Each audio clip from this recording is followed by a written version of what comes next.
In the heart of the small village of Amaofia, surrounded by rivers and forests, there lived a hard-working farmer named Obina. He was known for his dedication to the land and for being a man of great kindness. But if there was one thing he loved more than anything, it was his wife, Chica. Chica was the pride of their home, with a beauty and warmth that made her the envy of many. Her laughter could light up the darkest of days, and her gentle ways endeared her to everyone in the village. Though her past was a mystery, her love for Obina seemed pure and true, and together they shared a peaceful life. Every evening, after his work in the fields, Obina would sit by the fire, stringing colorful beads into beautiful waistbands for Chica. It was a simple ritual, but to Obina it was his way of showing her how much she meant to him. He used beads of red for love, white for peace, and green for the hope he carried in his heart for their future. When he finished weaving the beads, he would tie the waistband gently around her waist. "Chica," he would say with a tender smile, "these beads are my promise to you. They hold all my love, my dreams, and the peace you bring to my soul." Chica would smile and place her hand on his. "Obina, you make me feel like the most loved woman in the world. No one else could give me such happiness." Their evenings were filled with laughter and stories, and Obina was content. But something strange began to happen. Every morning Chica would leave their hut to fetch water from the river, wearing the waistband Obina had lovingly tied for her the night before. Yet when she returned, the beads were always broken or gone entirely. At first Obina thought little of it. "Perhaps the beads aren't strong enough," he said to himself. "The river can be rough at times." He made new ones, carefully tying them even tighter than before. But no matter how strong the beads were, they always disappeared. Some days Chica returned with broken strands. On other days the waistband had completely vanished. When Obina asked about it, Chica only laughed. "The river must love playing with my beads," she said lightly. "The current is strong and perhaps it pulls at them too much." Obina chuckled at her response, trusting her completely. To him, Chica was perfect and he loved her deeply. He brushed away any lingering thoughts about the beads and continued his nightly ritual, finding joy in crafting the colorful gifts for his wife. For now, the mystery of the disappearing beads seemed harmless. But the river, as peaceful as it looked, held secrets that were waiting to be uncovered. And for a time, Obina allowed himself to push away any lingering thoughts about the mystery of the disappearing beads. After all, there was so much to be grateful for. He and Chica were blessed with two beautiful children, a boy, Ugo, and a girl, Neka. Their laughter filled their home, and Obina worked tirelessly on his farm to provide for them. Every morning, Obina would rise before the sun, tending to his crops and livestock. His farm flourished, and the family had plenty to eat. Chica, meanwhile, kept the home warm and inviting, preparing meals and looking after the children. She continued her daily trips to the river to fetch water, her smile as bright as ever. At night, after the children had fallen asleep, Obina would still weave the colorful beaded waistbands for his wife. Though the beads vanished or broke each time she went to the river, Chica always accepted the new ones with gratitude. Her laughter and charm reassured him, and for a while, Obina told himself that he might simply be overthinking things. "Maybe it's nothing," he thought, as he worked under the hot sun one afternoon. "Chica is a good wife and a loving mother. Why should I trouble myself with small things like beads?" But no matter how hard he tried, the thought kept returning, like a fly that refused to leave him alone. Every time he saw her return from the river without the beads, a quiet unease began to creep back into his mind. One evening, after the children were asleep, Obina tied another waistband around Chica's waist. He made sure to knot it securely, his fingers moving with care and precision. As he tightened the last bead, he looked into her eyes. "Chica," he said softly, "I've always wondered why the river takes away these beads. They're strong, and I tie them tightly. Are you sure it's just the current?" Chica laughed, brushing his concern away with a wave of her hand. "Ah, Obina, you know how rivers can be. They have their ways. Maybe they like playing tricks on me. Don't worry about it." Her laughter was light, but something about her answer felt too simple. Obina nodded, smiling back at her, but deep inside the unease lingered. Days turned into weeks, and the pattern continued. Each morning Chica would leave with a waistband, and each evening she would return without it. Obina tried to convince himself it was nothing, but over time his doubt grew stronger. Her story began to sound strange to him. How could the river always destroy the beads, no matter how carefully he made them? One night, as Chica lay asleep beside him, Obina sat awake, staring at the ceiling. His thoughts churned like a storm. He didn't want to doubt his wife, but something inside him whispered that there was more to this than she was telling him. "I must know the truth," he murmured to himself. The next morning, before the first light of dawn, Obina rose quietly from bed. He pretended to leave for the farm as usual, carrying his tools over his shoulder. But instead of heading to the fields, he hid behind a cluster of trees near their home, watching as Chica gathered her clay pot and set off for the river. His heart raced as he followed her at a safe distance, careful not to make a sound. The forest path to the river was quiet, the only noise coming from the rustling of leaves and the soft chirping of birds. When they reached the riverbank, Obina crouched behind a large tree, his eyes fixed on Chica. What he saw next would change his life forever. From his hiding spot, he could see Chica standing by the edge of the river. The golden morning sun reflected off the water, but Obina's heart raced, for he could sense that something unusual was about to happen. Chica set down her clay pot and looked around as if to make sure no one was watching. Then, to Obina's utter shock, she began to call out softly, her voice carrying a tone he had never heard before, a mix of longing and familiarity. "Afamefuna," she called, her tone filled with affection. "Afam, my love, I am here." Obina froze, his mind reeling. Who was this Afam? He had never heard Chica mention anyone by that name. His stomach churned as he fought the urge to reveal himself. He had to see what was going on.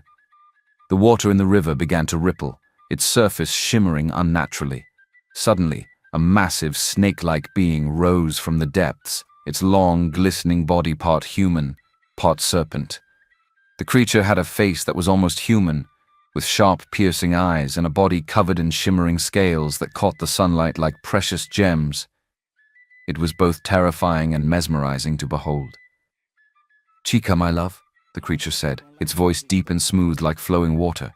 It reached out with its human-like arms, and Chica stepped forward, smiling brightly. "Afam," she whispered, her voice trembling with emotion. "I have missed you." Before Obina could fully process what he was seeing, Chica and the serpent-like being, Afamefuna, embraced. The sight struck Obina like a thunderbolt. He watched as Chica leaned into Afamefuna, their bond undeniable as they kissed and wrapped their arms around each other. Her laughter, so familiar to Obina, now carried a different meaning. It was filled with warmth and intimacy that she had never shared with him in this way. Obina's heart pounded in his chest. His mind raced with questions, each one more painful than the last. Who was this creature? How could Chica, his wife, the mother of his children, have such a connection with something so otherworldly? And why had she hidden this from him all these years?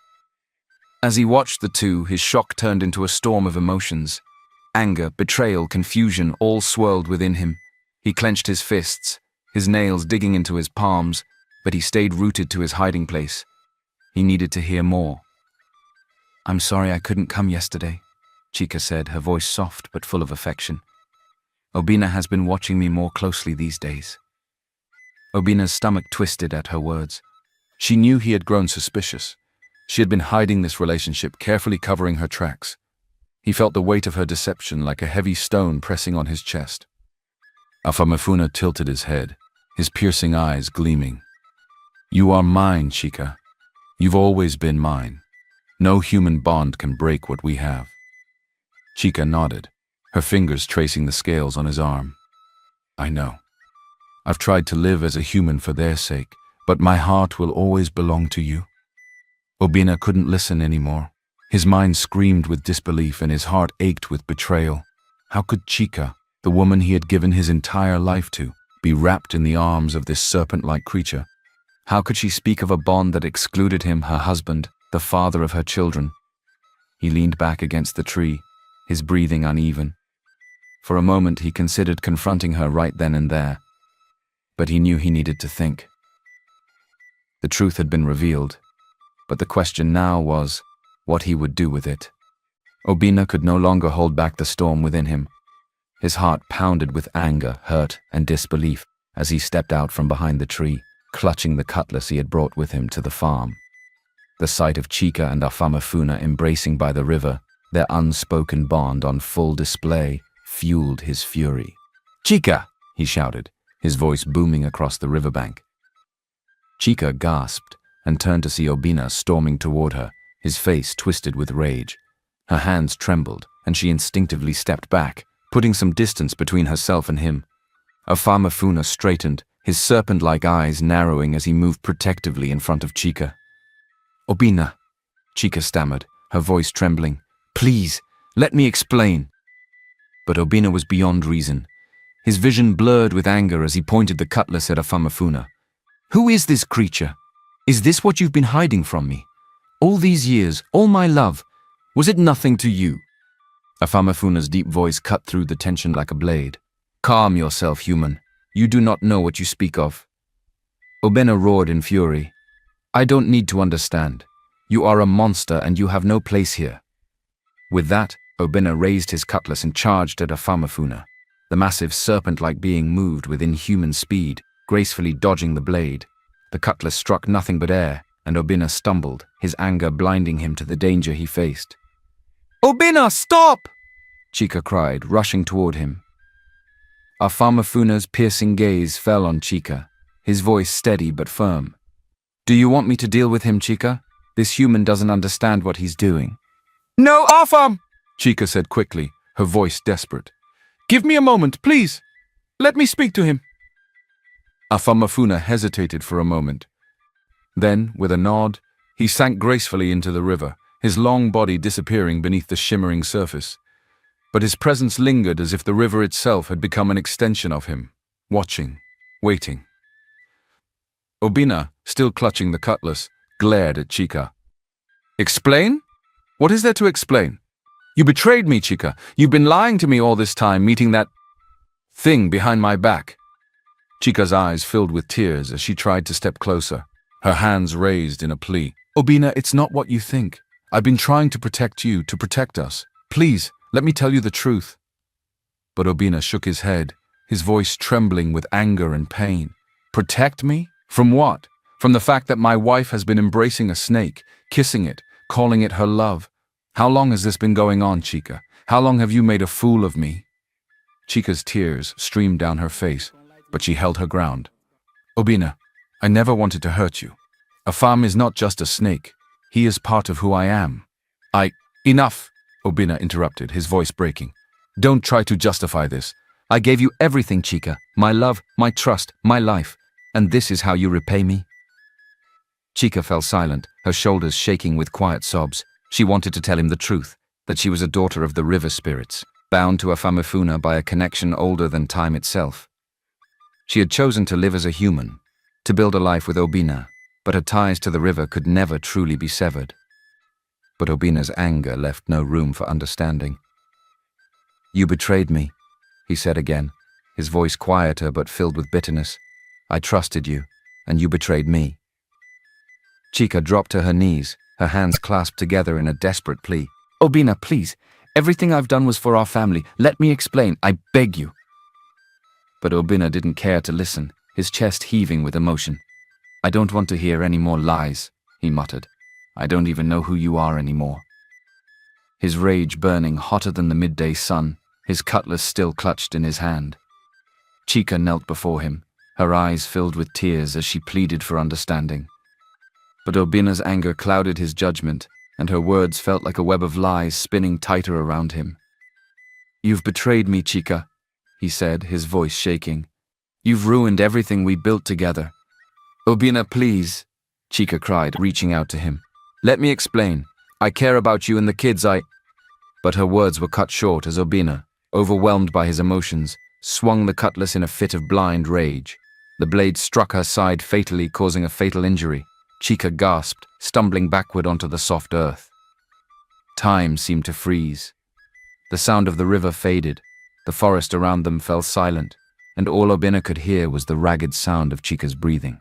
Blood seeped from her wound, staining the earth beneath her. His cutlass fell from his hand, landing with a dull thud. "Chica," he whispered, his voice breaking. Chica looked up at him, her face pale but calm, as if she had been waiting for this moment. Her hands trembled as she pressed them against the wound, but she managed a faint, sorrowful smile. "Obina," she said softly, her voice barely audible. "There is something I should have told you long ago. I thought I could live as a human, that I could escape my past, but I was wrong." Obina dropped to his knees beside her, his chest tight with a mix of regret and confusion.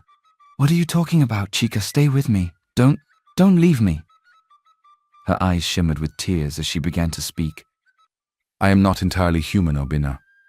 I am a scale-born, a daughter of the river spirits. I am part human, part serpent." Obina's heart pounded as her words sank in, each one heavier than the last. He shook his head in disbelief. No, this can't be true. You're lying. You're just trying to excuse what you've done." Chica winced in pain but continued. "It is true. Many years ago, my people, the river spirits, made a pact with the humans of Amayofia. There was a terrible drought, and the land was dying. To save the village, I sacrificed my life in the river to become human and bring fertility back to the land. That's why the rains came, why the crops grew." She paused, her breathing shallow. "But before that, before I became human, I was in love with Afamafuna. We were bound together by the river, by something deeper than words. Giving him up was the hardest thing I have ever done. Yet for the sake of the village, I chose to live among you. I chose to marry you, Obina."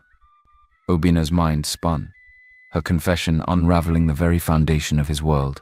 "You're saying all of this, our marriage, our life together, it was just a sacrifice?" "No," Chica's voice was firm despite her weakening body. "I grew to love you truly.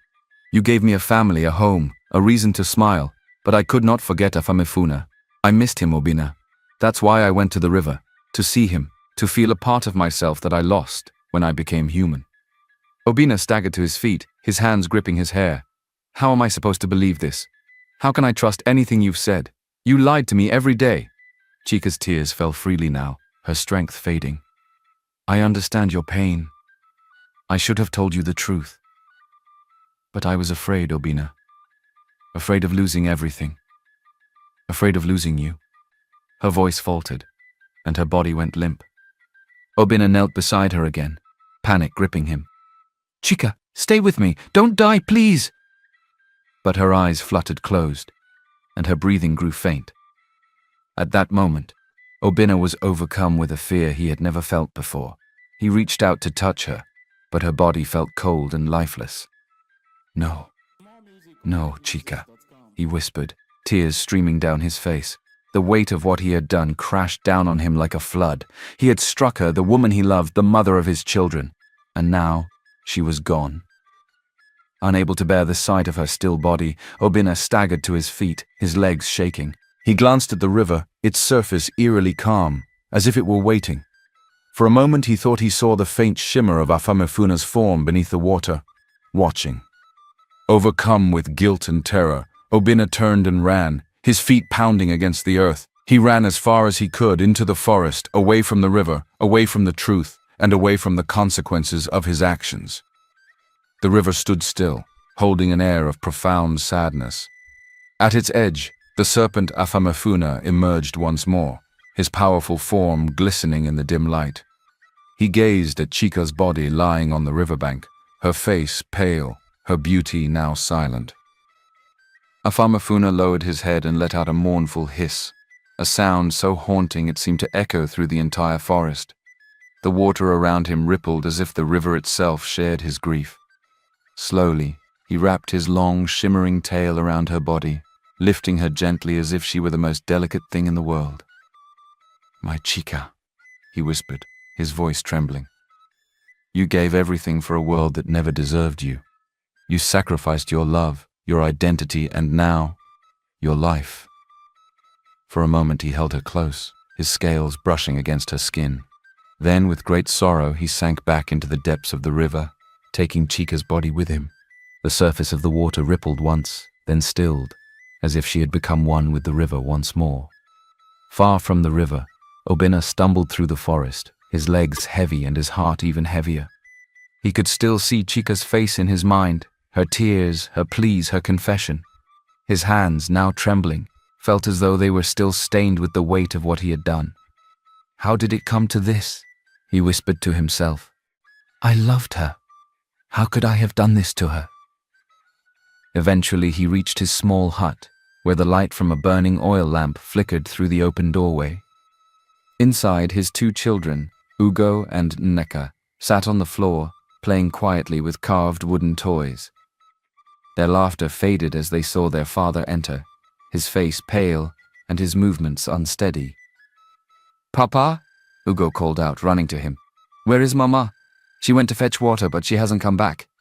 Nneka, younger and more timid, clutched her toy and looked up at her father with wide, questioning eyes. Papa, did you see Mama? Is she okay? Obina froze, their innocent questions cutting into him like a knife. He didn't know how to tell them the truth. How could he explain what had happened? How could he tell them that their mother was gone because of him?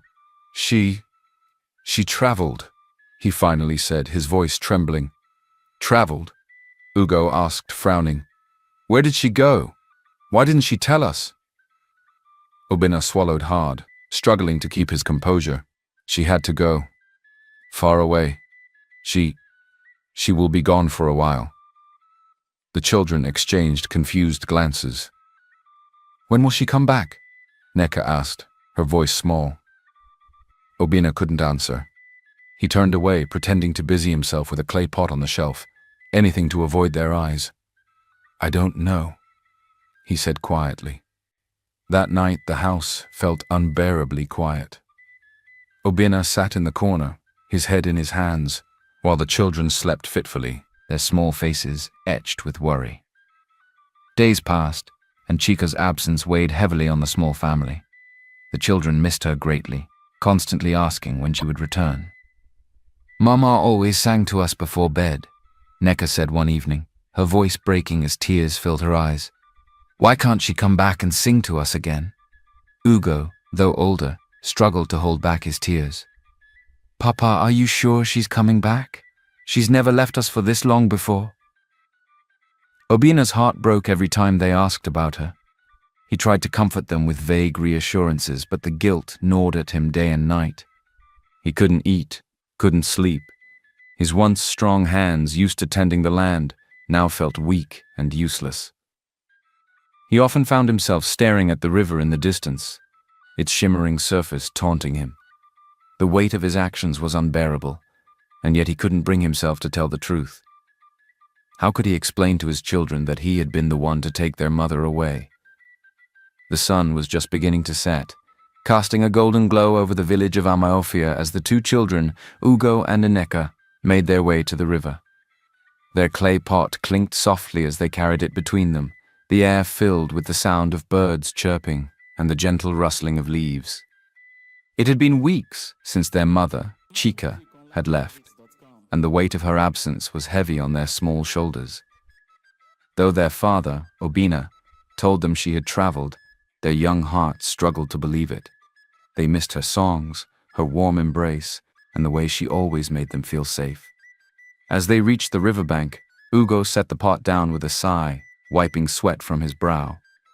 Nneka, do you think Mama will come back soon? Nneka looked at her older brother, her eyes filled with uncertainty. I don't know, Ugo, but I miss her. I wish we could see her again. Ugo nodded solemnly and bent down to fill the pot with water. The river shimmered in the afternoon light, its surface calm and inviting. A strange ripple broke the stillness of the water, followed by another, and then another. Nneka gasped, clutching Ugo's arm. Ugo, look, she whispered, pointing at the center of the river. The water began to swirl, and from its depths emerged a figure, tall, graceful, and otherworldly. At first, the children were frozen with fear. It was their mother, but not as they remembered her. Chica's lower body was covered in shimmering scales, her form both human and serpent-like. Her long hair flowed like water, and her eyes glowed with a soft, ethereal light. "Mama," Ugo whispered, his voice trembling. Chica smiled gently, her voice soothing as she spoke. "Yes, my children, it is me."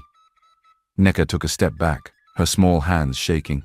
You're not like before. What are you?" Chica knelt by the edge of the river, her movements slow and deliberate to avoid frightening them further. "I am still your mother," she said softly. "But there is more to me than you ever knew.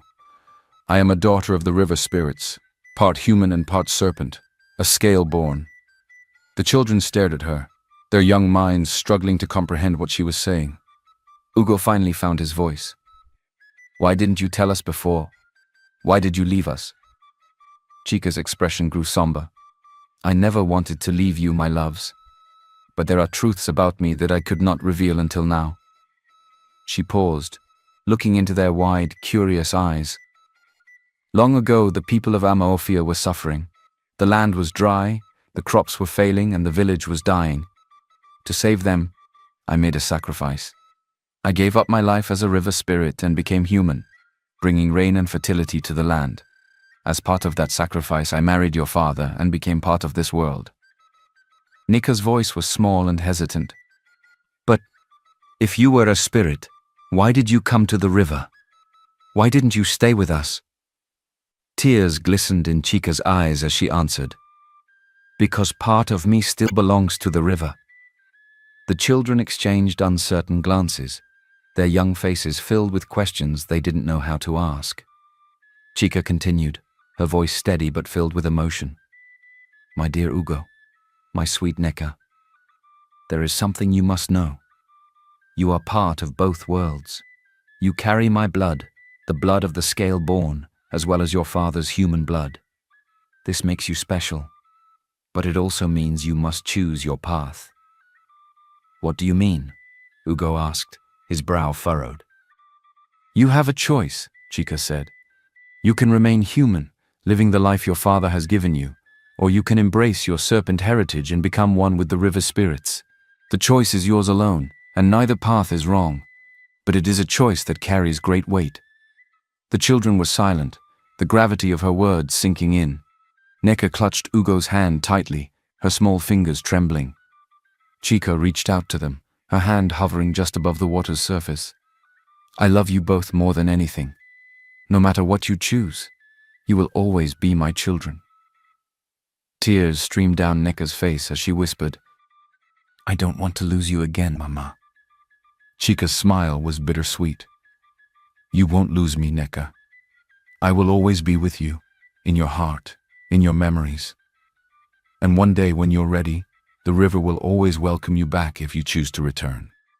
With that, Chica began to sink back into the water, her form glowing faintly as the river embraced her. "Take your time, my loves," she said, her voice fading. "The choice is yours." And then she was gone, the river returning to its calm, reflective surface, as if nothing had happened. The guilt in Obina's heart had become too heavy to bear. Every time he looked at his children, every time he saw the emptiness in their eyes, he was reminded of the day he let his anger consume him.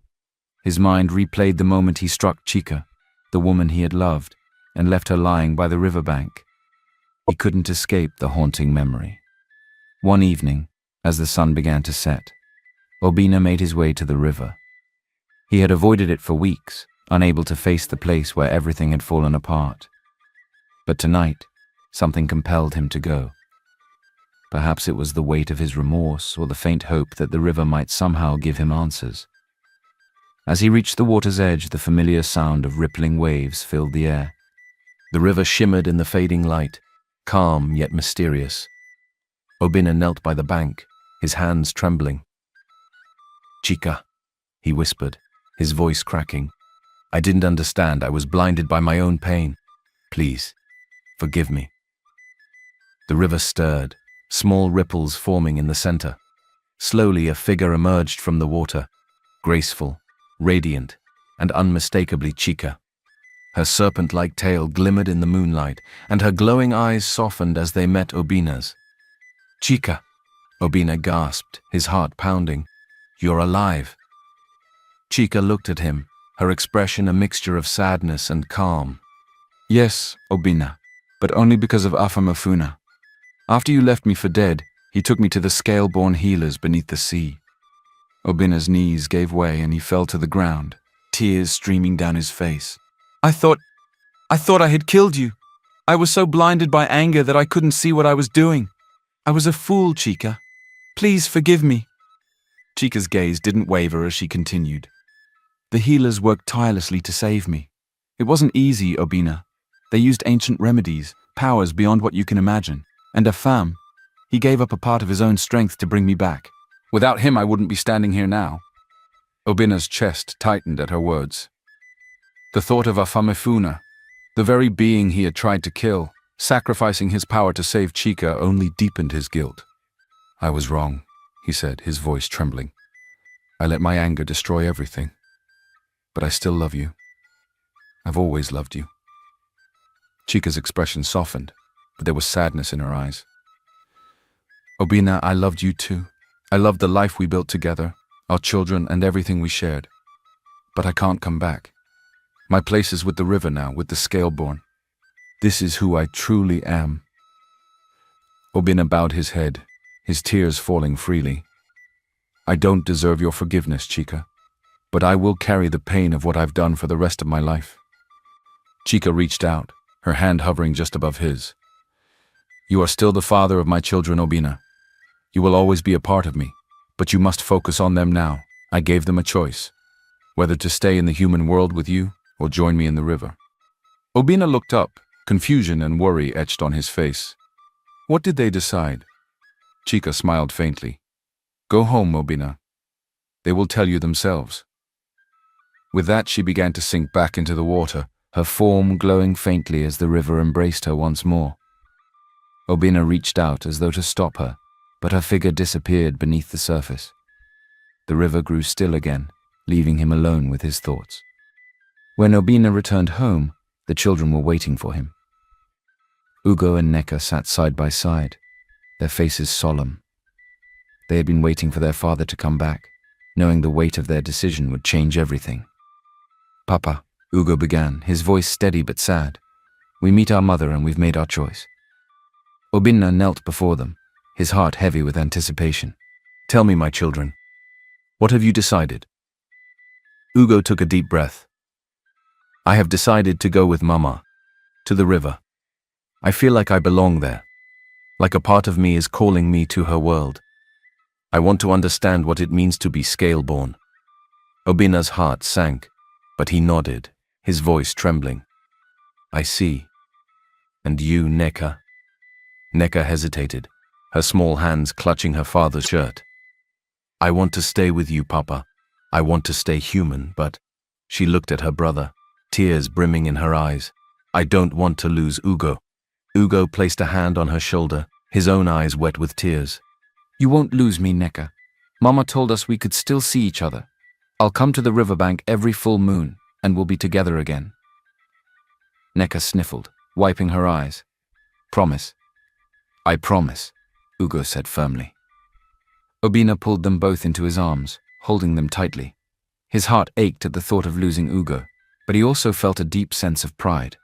His children were strong, wise beyond their years, and determined to honor both their mother's world and their father's. "You are both my pride and joy," he said. "No matter where you are, no matter what path you choose, you will always be my children, and I will always love you." On the night of the next full moon, Ugo stood by the riverbank, his small figure silhouetted against the shimmering water. He turned to his father and sister one last time. "I'll see you soon," he said softly. "Every full moon," Neka whispered, waving as he stepped into the water. The river rippled around him, and in a flash of light, he disappeared beneath the surface. Obina and Neka stood together, watching the calm water, their hearts heavy yet hopeful. They knew the bond between their family would endure, no matter the distance.